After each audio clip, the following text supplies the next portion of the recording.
I just want to take a moment and introduce a couple other people who I want to make sure you know are here. First of all, we have a couple of our partners from Central State University who have also joined us. So Pedro Martinez, Tara Marlowe, and Anthony Barwick, if you would stand so that we can recognize you as well. Here they are.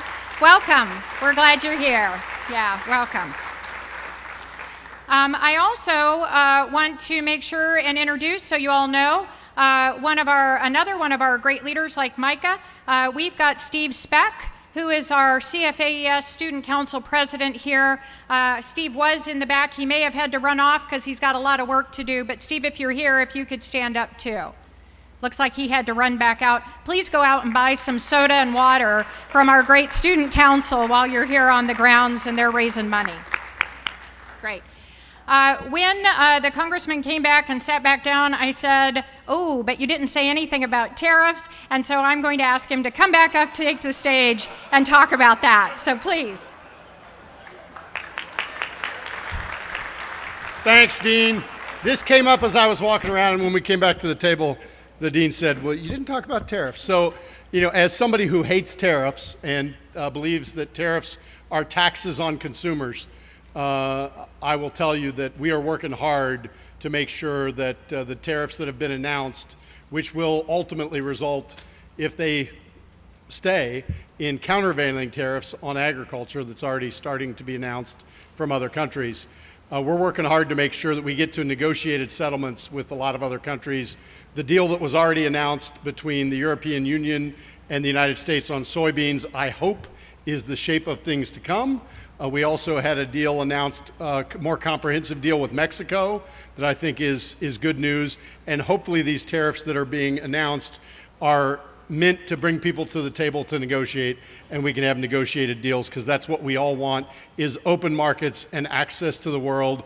America and Ohio's farmers want to and can feed the world, and we need to just get access to their markets. So we're working to have things move the right direction. I know we've seen in the price of beans and some other things, some prices coming down as a result of fears from the tariffs. So, we're trying to make sure that we work on that, and I'm hopeful that we can get to negotiated settlements with everybody, and I'll keep fighting for that.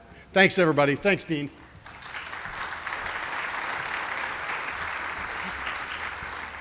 Thank you. I appreciate your willingness to come back up. So hi, everybody. It's really great to have you all here, to be surrounded by so many of our partners and friends and alums. Really appreciate everybody coming out today. I want to give a special shout out to Nick and all of our staff out here at FSR. I think they've done a great job of preparing the grounds and getting everything ready for this year's Farm Science Review, including this great new venue for our luncheon today. So please join me in thanking all of them.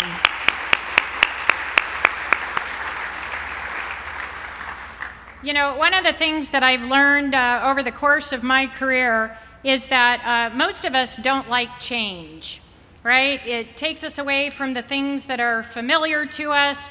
It makes us learn something new. Sometimes it makes us think. And so a couple weeks ago, I was thinking about this a little bit, and I did a quick search. And there are literally countless books and blogs, websites and magazines with strategies and methods for coping with change, both personally and professionally, at home, in the workplace. I think a lot of people tend to think that it's a new thing, right? Perhaps change came along with the internet, because surely before then, not much changed, right? When I was at the Pentagon, General Eric Shinseki, who is a former U.S. Army Chief of Staff, used to say, if you dislike change, you're going to dislike irrelevance even more.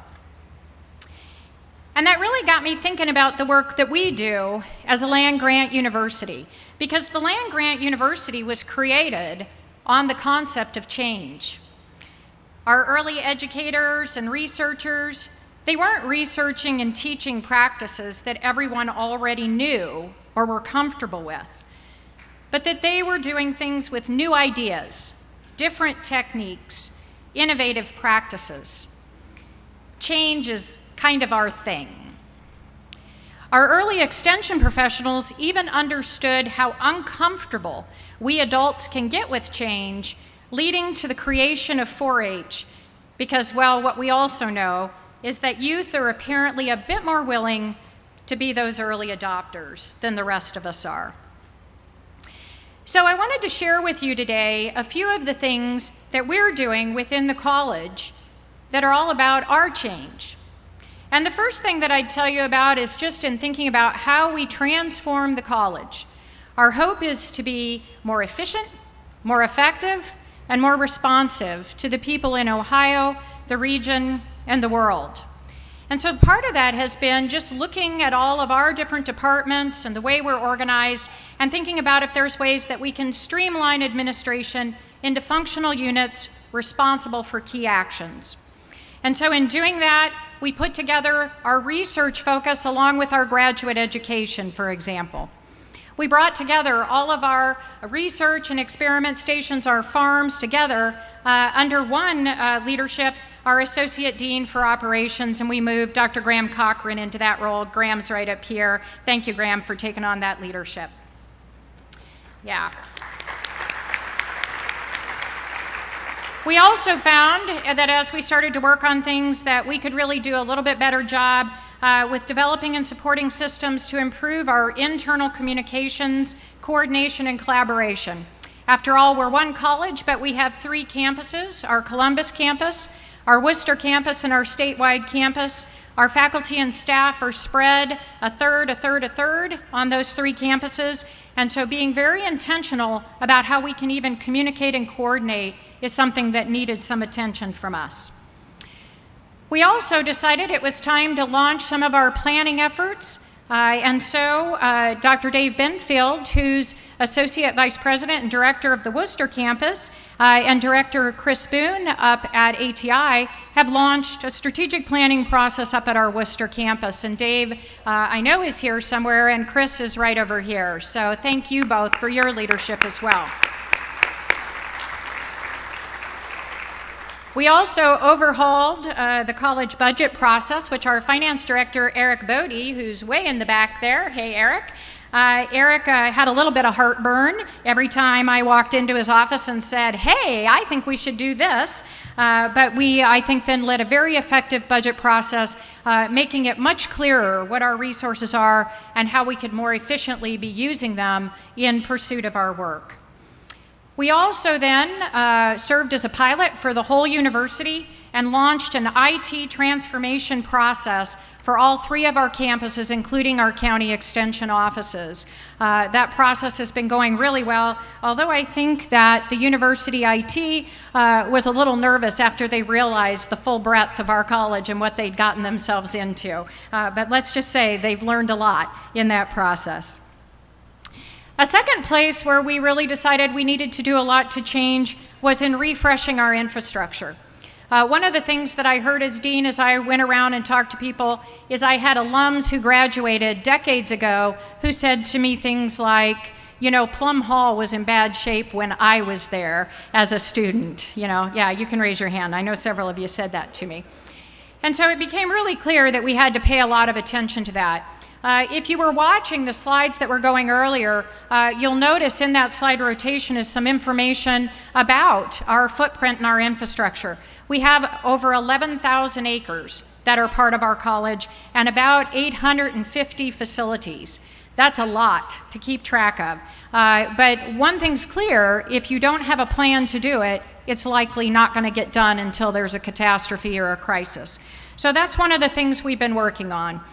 First, of course, we had to turn our attention to the tornado recovery up on the Worcester campus. I've told Dr. Benfield he's had 2 tornadoes now. He doesn't get any more.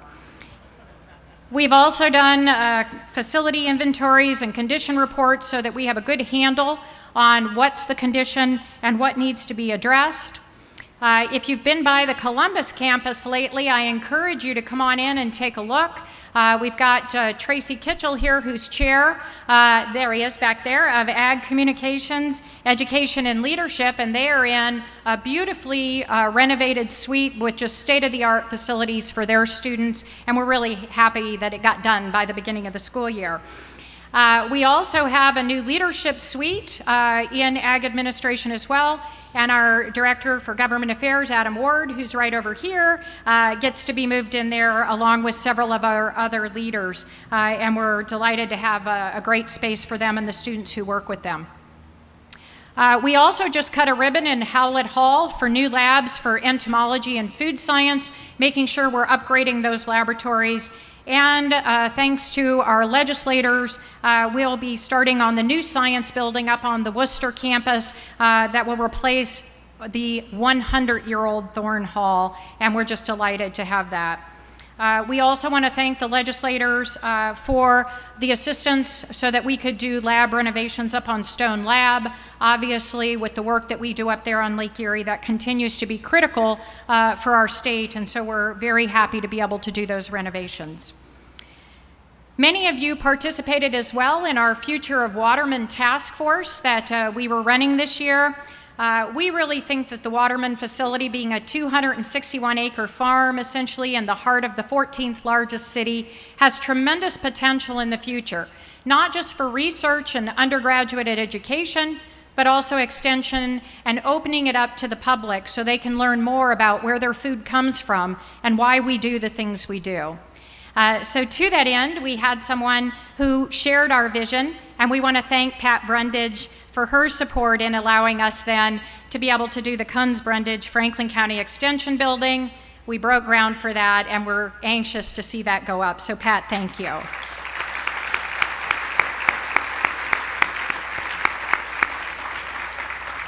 Joining that great Welcome Center and Extension Building in the spring, we'll be breaking ground there on Waterman for our Controlled Environment Food Production Research Complex, which will be a terrific facility that begins to help us to really establish our expertise even further in that important area for feeding not only Ohioans but the world. And then shortly after that, we hope to be breaking ground for our multi-species learning center focused on animal agriculture and human-animal interactions that we hope will bring a lot of school children, 4-H'ers, and FFA members onto that Waterman facility as well. Another thing that we've looked at in terms of change has been how we ensure that we are recruiting, securing, and retaining our talent. Before I came here to Ohio State, there were many of us at other institutions who looked at this college and really kind of saw it as the farm team. Not because of its focus on agriculture, but because this college has the resources to be able to attract very talented junior faculty, who then those of us at other institutions would pick off as they got closer and closer to tenure. That's not going to happen anymore. To us, we recognize how important it is to be able to nurture our talent and then keep them. And so we've had a lot of efforts that we're putting into place to ensure that we're able to keep them and that we have the kinds of facilities they need to also attract that kind of talent. The other thing we did this year, I mentioned Graham moving into a new role, but we were able to fill out the cabinet, which I'm highly relieved to have done because before that, all of their work was also on my desk. And so I'd like to make sure and point out, we have Dr. Gary Piersninski here. I've lost track, there he is. Gary is here. Gary is our Associate Dean for Research and Graduate Education. He came to us from Kansas State, joined us in July, so this is his first Farm Science Review. And Gary, we're delighted to have you join our team. Yes. To finish off our cabinet then, we also have Dr. Steve Neal, now serving as Associate Dean for Academic Programs and continuing our focus on student success. We're really proud of our record. In student success, we lead the university in many indicators tied to our student success, so very proud of the work that's done there as well. We're now at the point that we have reappointed most of our chairs, so if you are one of our chairs, if you would stand up so we can recognize you as well. We've got a bunch of them here today. So all of our chairs, please stand up, and our director of the school. We have 2 chair searches underway, both in plant pathology and in agricultural, environmental and development economics. Those searches are winding up right now, and we hope to have those new chairs on board very, very shortly. I'd also like to mention that if you saw the slides that were going earlier, you might have noticed a lot of accomplishments of many of our faculty and students, and the terrific awards and terrific accomplishments of many of them, including those who were promoted or got tenure this year. We're very proud of all of those folks. And I'd also like to point out the leadership that's given to nurturing our faculty from our Senior Associate Dean, Dr. Terry Niblack, who's over here. So Terry, thank you for your leadership too. Along with that, you'll allow me a moment to brag. Just a couple weeks ago, U.S. News and World Report put out their rankings, and we were delighted to see that our Food and Agrobiosystems Engineering Department, under the chairmanship of Scott Shearer, was ranked number 7. And you can see some of their handiwork if you saw the script Ohio that's here in the demonstration as well. So very proud of that. So, yeah. So where is all of this headed? You know, we're worrying about our buildings and our facilities. We're thinking about our talent. We're working on our processes, trying to streamline things and get more effective and efficient. Where's that headed? Last year, I talked and highlighted the grand challenges that are our focus. And I really see those grand challenges as being these places where there's these like tensions and opportunities in these really key areas. And so you've got sustaining life as we think about it. That's when you try to figure out how to have viable agricultural production, food security and safety, and environmental and ecosystem sustainability all at the same time. It's that all at the same time that makes that one a grand challenge. I also talked a little bit about One Health. That, you know, at The Ohio State University, with us sitting there next to a College of Veterinary Medicine in this amazing health sciences complex, that the ways we think about human health, animal and plant health, and environmental health all coming together, it's a natural for our university to focus on. There's also the grand challenge of the rural-urban interface, of where our communities, industries, policies, economies, and communications between urban and rural residents all come together, and those challenges and opportunities that come through that kind of interface. And then, of course, our 4th grand challenge, which is preparing the next generation of scientists and leaders, really critical for our whole industry. So this last year, I had the real pleasure of getting out and around the state, having an opportunity to visit many of you. Got to a lot of county fairs, drank a lot of milkshakes, which they're really good, by the way. And I got a lot of advice from people, and I really appreciated that. I heard a lot of feedback, and if I could boil down all the advice I got over the course of 1 year, I think I can summarize it for you in one sentence. And that piece of advice was, we'd like you to be a land grant, right? And so, yeah, that was what I heard consistently. So we've spent a lot of time thinking about our land grant DNA, and what are some of the things then that we really need to make sure that we're paying attention to and focusing on.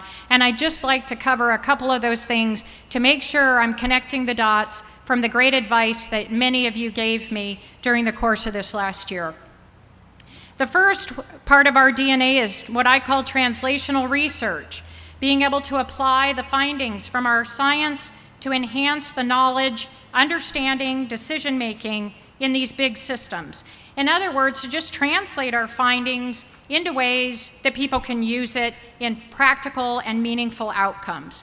And we have some great examples of that. Whether you go out to Waterman and you see the work we're doing with functional foods to prevent cancer from recurring and eventually to prevent cancer. Or whether you look at this script Ohio out here that our precision agriculture team's done, matching plant hybrids and varieties to the soil landscape and what the potential is of that. Or if you are reading over and understanding some of the work that our Water Quality Task Force has done, working to provide that research-based information for decision makers on this critical issue facing our state and our region. A second area of our DNA is what I think about as permeable borders, changing the we, they to us. Whether it's within the university, our partnerships, like with the James or the College of Medicine, or in a new partnership we have with the Fisher College of Business around leadership, we have a great potential to do that. But it's also how we change we, they to us when we're dealing with business and industry, NGOs, or other universities within the state. We have a tremendous potential to change our partnerships from project-based partnerships to partnerships and consortia that are based on shared interests, values, and goals, and letting the projects emerge from common questions. A third area that's important to us as a land grant is the students at our center, and students really in a very unique role as co-creators, essentially participants in their education through immersion experiences, both leading the university and also immersion experiences with our partners with an emphasis on their leadership, and there'll be a lot more coming in that area. A fourth part of our land grant DNA is lifespan learning. You've heard a little bit about this, but ways that we can engage with individuals across the entire lifespan for their learning needs.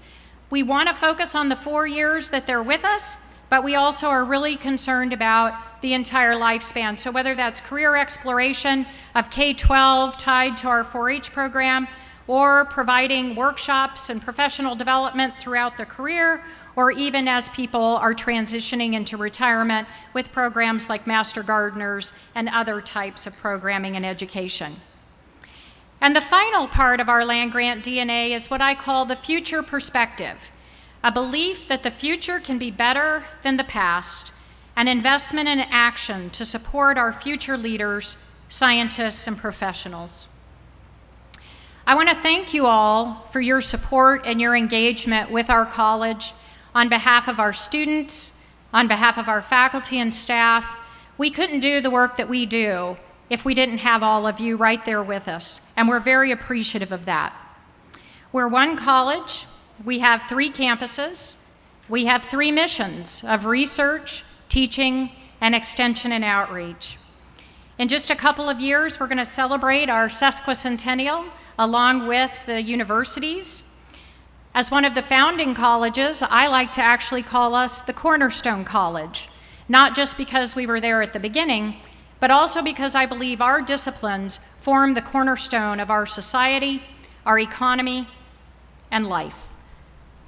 And so I leave you with our mission that I know you all share that's fundamental and essential. We sustain life. Thank you.